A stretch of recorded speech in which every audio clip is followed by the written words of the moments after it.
The top cop who put his badge on the line for justice. The gripping story of Deputy Sheriff Doug Poppa. He was a top cop who did the right thing and paid dearly for it. You know the name Doug Poppa? Yes, I do. God bless Doug Poppa, an honest cop. He was a man of integrity. His testimony last summer freed an innocent man from jail who had already been convicted of shooting his ex-wife.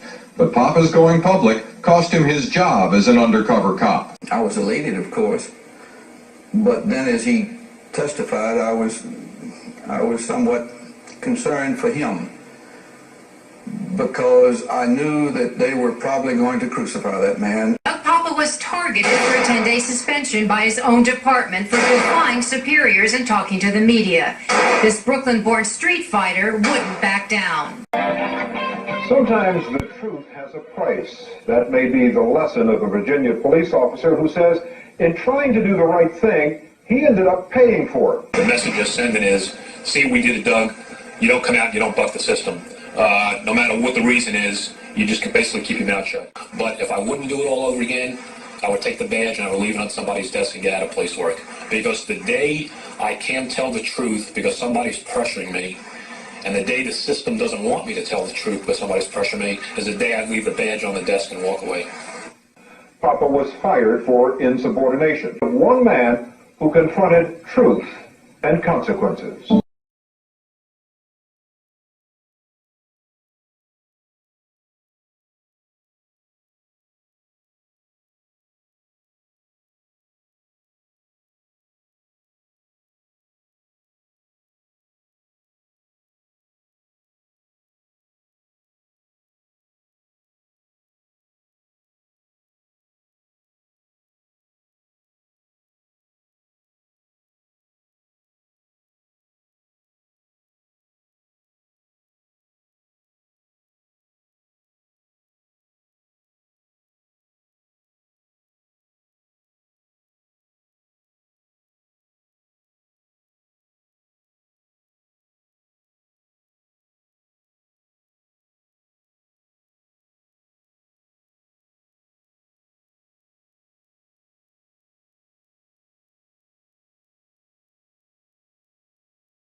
Tells me, she said, I hate him so much, I would shoot myself even if I died, if I could make it look like he did it, so he would spend the rest of his life in jail and ruin the rest of his life. Poppa did what any top cop would do. He told the county prosecutor and assumed it was used in the trial. But after Carter was convicted, rumors spread through the sheriff's office that he had been railroaded. I didn't know if my information had come out at the trial. 4 years later, William Carter's lawyers were in this court seeking a new trial. When Doug Poppa heard that, this time he contacted the defense. I feel great. It's a great feeling. It was a beautiful day today. God smiled on me because he gave us a great day to get your freedom, isn't But what it? about Doug Poppa, the cop who refused to keep quiet? Angry county officials gave him a suspension, then fired him for his contact with the media. 16 years in combined law enforcement is pretty lousy. We asked Sheriff John Isom if it wasn't retaliation. I don't have any comment on it. Doesn't Doug Poppa have a right to defend himself in the industry? People wanted me to talk about things that I was involved in when I was a cop, but I was involved in a lot of stuff when I was a cop. I worked years undercover, and I got a lot of interesting cases that I worked that I'm going to talk about. And I was talking to somebody the other day. I arrested an FBI agent when I was on patrol. And there's not a whole lot of cops in this country who actually arrested an active duty FBI agent. But I did when I was in plain clothes. I was in a patrol. I got promoted into the plain clothes unit before I became detective investigator. And I'll talk about this in another podcast. But in essence, it was obstruction of justice. He was a female cop that was requesting backup, and I got there. And she was arresting one guy. This guy was interfering, told him to lay off. Anyway, long story short, I didn't know when I arrested him. He turned out to be an FBI agent at a headquarters out of Washington. And this, I'll talk about this more on other podcast, is I did an undercover operation with the Drug Enforcement Administration, a Group 3 PCP task force back in the 80s. And I could have been killed because of the stupidity of two FBI agents. And I was doing a chemical transfer of precursor chemical for the manufacturer PCP, Piperdine, to two really bad guys who were known manufacturers of PCP. Anyway, I get into that, and two FBI agents that didn't listen to what they were told blew the surveillance, and this guy's brother was counter surveillance with his family and saw them in the car, and in the middle of the transfer, he rolls up, and the whole thing just got ugly. And anyway, I get into that whole thing. But there's stories like that I don't consider those BS war stories. Those are things that actually happened to me when I was a cop. You know, I worked undercover. I was a detective. I worked undercover narcotics for many years, and so I got a lot of stuff that's not BS. And a lot of people are asking me about the DuPont kidnapping case. And that was something that happened after I was fired by the sheriff in insubordination because I testified that exculpatory evidence, and you know about this, in the beginning of every podcast. That was in 1992, those film clips. Ed Bradley from Street Stories, the spinoff from 60 Minutes, Inside Edition, that was all from 1992. And I basically got fired for insubordination, for failing to keep my mouth shut, because me and my attorney were all over the papers talking about this while I was still a cop. I wasn't one of these guys that got fired and comes back with BS stories and like disgruntled. I was fighting a corrupt sheriff and prosecutor and captains who were protecting their own ass at my expense. And William Douglas Carter was released from prison after almost 5 years on attempted murder charge. And because of my testimony and testimony of corroborating witnesses. And then he was retried in the summer of 1992, and he was found not guilty. And so I got into that. And in the middle of all that, and I'm not going to get into it, I'll just say it here because people keep asking about it. It was around the end of May, beginning of June of 1992, the FBI asked me to infiltrate a group of men who were planning to kidnap an heir and his wife of the DuPont chemical fortune, the DuPont Corporation fortune. And I got involved in that because there was a lieutenant at the police department who approached me after I lost my job. Anyway, it's a pretty involved story. I immediately called up the FBI. The FBI was doing a corruption probe with the sheriff's office. And anyway, it's a long freaking story, but I did go undercover for the FBI for several months. And that's another thing I could talk about. But, all this other stuff cops talk about. I remember when I did this, we punched this guy with that guy. I could sit here for 10 years, and every cop can, and tell you every fight, everything that you ever got involved in. But people want to hear about criminal investigations and things that I've done when I was undercover, and when I was a cop, why I lost my job for testifying to the truth. How can you lose your job? Well, you can when you have a corrupt sheriff, okay, and everybody's against you.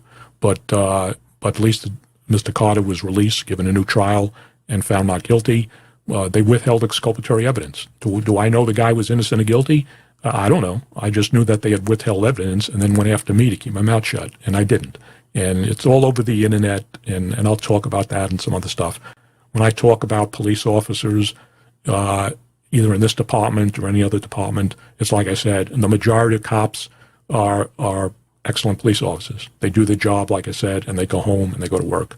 But when you have these cops who abuse their authority, commit misconduct, corrupt cops who break the law while they're police officers or use their badge and their authority, and I say cops, I'm talking from sheriffs all the way down to the bottom.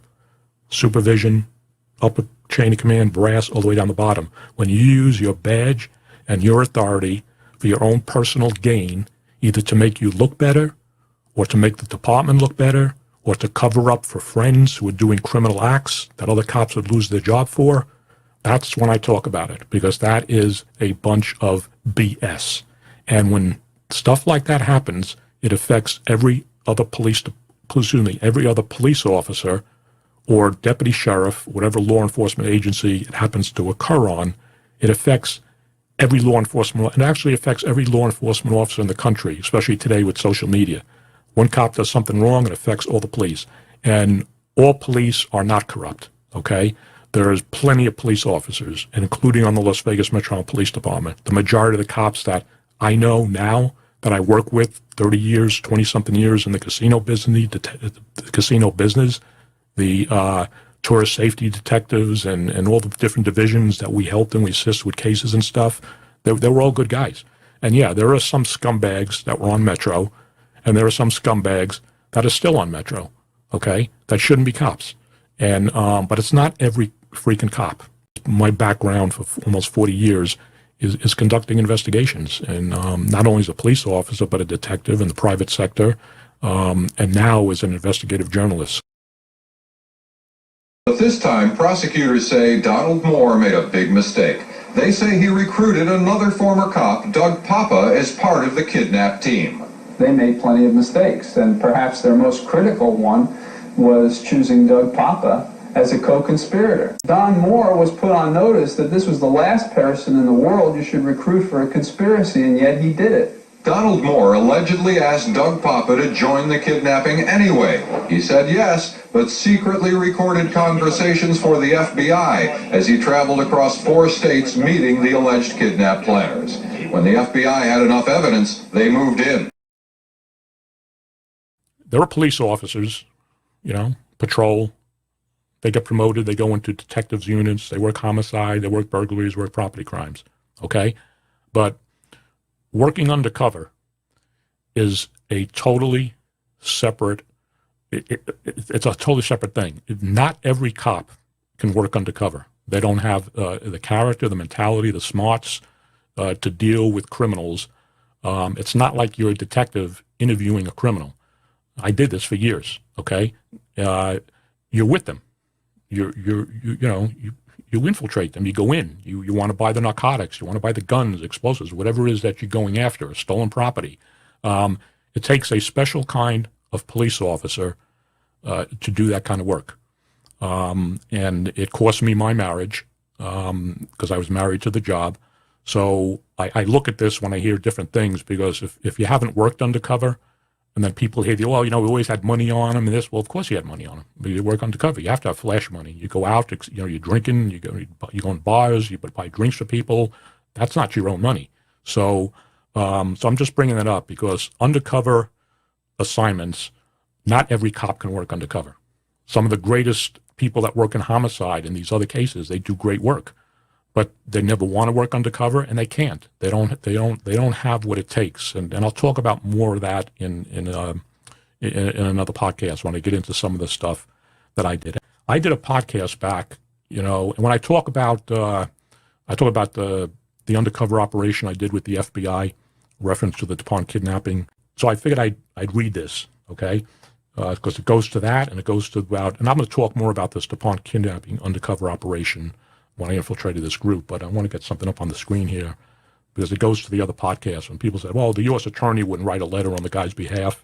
Well, yeah, you do. You got to count for your time, especially if you're looking for a job, and which you did and stuff. So anyway, let me get this up on the screen here. I'll tell you what this is here in a second. Okay. This is, let me get the banner off here for a minute so you can see it full screen here. Okay. This is an article. You can go back and freeze it and read it. I'm not gonna read it, but that is an article. Okay, and on the bottom there, you can see the article highlighted in yellow. It says a former narcotics detective, DoUg Poppa, infiltrated the group for the FBI, and I explained that a little in the other podcast. But that is a Leesburg Today, doesn't exist anymore, from 1992. After I concluded my undercover operation for the FBI, that's them. On the left-hand side, FBI agents locking up the ex-cop, ex-lieutenant, who was part of this operation, and they're locking him up in Lovettsville, Virginia. And if you look to the right-hand side over there, you see the guy in handcuffs, and that's another guy from upstate New York. And the guy in the white pants, just so you know, the FBI agent with the baseball hat on, that's, let me get back on the screen. You go back and look at it, okay? That is then FBI agent Brad Garrett. And just so you know, Brad Garrett now, we all get older in life. I'm older. I don't look like I did back then. But Brad Garrett now is a legal consultant. He's a retired FBI agent for ABC News. I just saw him again last night on the news talking about the massacre and stuff. So That was the undercover operation that I was involved in with the FBI. Now, I'm talking about letters from U.S. attorneys. So I'm going to get the first page on. I don't have the second page on, but I'll read it. Okay? And that's the first page. And I'm going to take it off, put me back on, go back and freeze shot and blow it up. Okay? And it's titled U.S. Department of Justice, United States Attorney, Eastern District of Virginia. It's got their phone numbers. It's dated June 10th, 1994, to Douglas Poppa, and to whom it may concern, because I had to count for things that I did, because I was still looking for other work. And this is from the Assistant U.S. Attorney. I am an Assistant United States Attorney for the Eastern District of Virginia and have been a prosecutor since 1975. During those years, I have had the pleasure and honor of working with a large number of federal, state, and local law enforcement officers. I believe that my experience as a prosecutor, as well as my contact with law enforcement personnel, gives me a good insight into the qualities that are necessary to be an effective law enforcement officer. In 1992, I was assigned a case that involved the proactive investigation of a group of men who were plotting to kidnap an heir to the DuPont fortune. Due to a unique set of circumstances at the time, Doug Poppa was in a position to be made aware of this kidnapping scheme.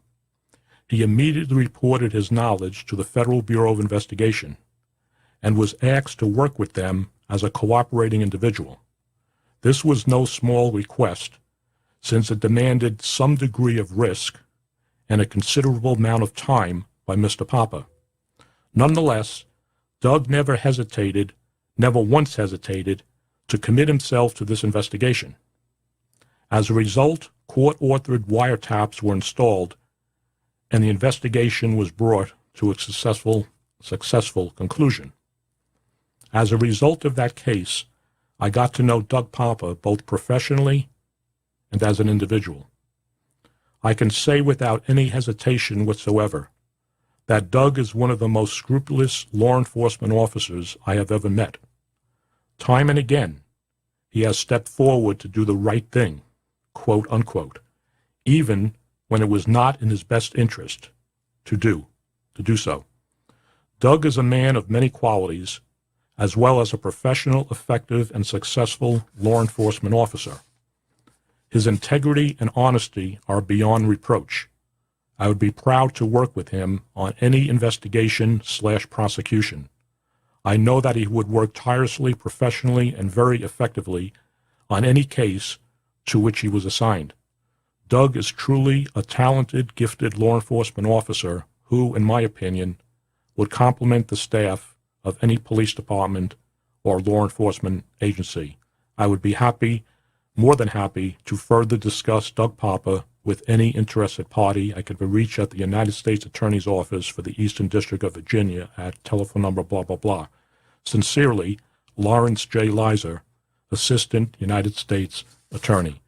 Now, even with that, ladies and gentlemen, after I was fired from the police department in 1992, that's when I got involved in this undercover operation, because I was approached by a lieutenant on the sheriff's office who was involved in this, and that's how I got involved. And I'll talk more about it because it was a pretty involved case. But I made 60 hours of consensual body wire and transmitter recordings. I think I had 100 hours of Title III recordings on there. It's a pretty interesting case, and how it turned out is even more interesting. But even with this letter, ladies and gentlemen, is like I said, I testified in court that the sheriff's office and the prosecutor's office withheld exculpatory evidence in the case of William Douglas Carter. And he was released from prison. He was given a new trial in the summer of 1992. He was found not guilty. And because of what I did, is crossing the blue wall of silence, whatever you want to call it, I could never get back on a police department, even with this letter from the Assistant United States Attorney, a recommendation like that, which was an excellent recommendation. But because once you come out and you cross that blue wall of silence and you go against a police department, if your career isn't done immediately, you're ostracized, you will never be promoted, people are forced out of the department.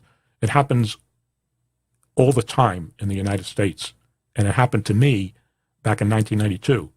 And I could never get back into police work, the job that I loved. And that's how it's a long story. We'll talk about that in the podcast, how I ended up coming out here in Las Vegas. So anyway, this is a nice letter, but, I'm coming to the end I'm 67 years old. I'm coming to the end of my life. I'm not starting a career. But when I did this, it was in my 40s. This was, 30 years ago, okay? And could never get back on a police department again. And I tried. Once they find out that of what you did is you're poison, you're poison. They want nothing to do with you. So that's the way it is, ladies and gentlemen. This lawman sacrificed his badge for justice. Poppa knew a secret that could free a man wrongfully imprisoned for shooting his ex-wife. But when Poppa stepped forward, he was cut down by his own police department. All this stuff's going in my head. Should I call up to the defense attorney? Okay? And I knew if I did that, holy hell would break loose. Deputy Sheriff Doug Poppa used to be one of the top cops in rural Loudoun County, Virginia. Deputy Poppa feels he's been busted himself. He lost his job as a narcotics investigator, he says, when he told an ugly truth about a 4-year-old crime. The truth about how his own department and the local prosecutor allegedly ignored key evidence and may have sent an innocent man to jail. I testified, and everything changes. What Deputy Poppa testified about was an attempted murder in 1987. They deliberately withheld evidence that should have been given to my defense attorneys. Bill Birch is the prosecutor Deputy Poppa accused of ignoring the evidence. He says, I told the prosecutor, I told Mr. Birch that this woman said, I'm going to shoot myself if need be, and I'm going to make it look like my husband did it just to ruin his life. Did he say that to you? No, he did not. But this November, the court believed Doug Poppa. Oh my goodness, is this the reception committee? And on Valentine's Day, William Carter was released on a $50,000 bond and given a new trial. This man usually puts people on trial in this courthouse, but in a rare turn of events, the Loudoun County Commonwealth Attorney was called to the witness stand. William Birch was asked to respond to allegations that he pressured a witness to lie in earlier court proceedings. No, sir. A woman who lived at the Carter mansion the night Carol Vandergrift Carter was shot 5 years ago testified that the prosecutor coached her to withhold testimony about the gun involved. I certainly did tell him about that it was a .38. I don't recall her saying anything about the gun, a .38 caliber, anything like that. He's lying to cover his tracks on the last trial. The high price one cop is paying for telling the truth. After serving more than 4 years behind bars, Carter was on the edge of his seat when the verdict was read today. We, the jury, on Peach's joint, find the defendant William Douglas Carter not guilty. After he audibly thanked the jury, Douglas Carter could not contain himself. The tears flowed. When I came out and testified in November of 1991 at the habeas corpus hearing, and again in January, I was suspended for 10 days without pay, and I ended up being fired after 12 years in this department.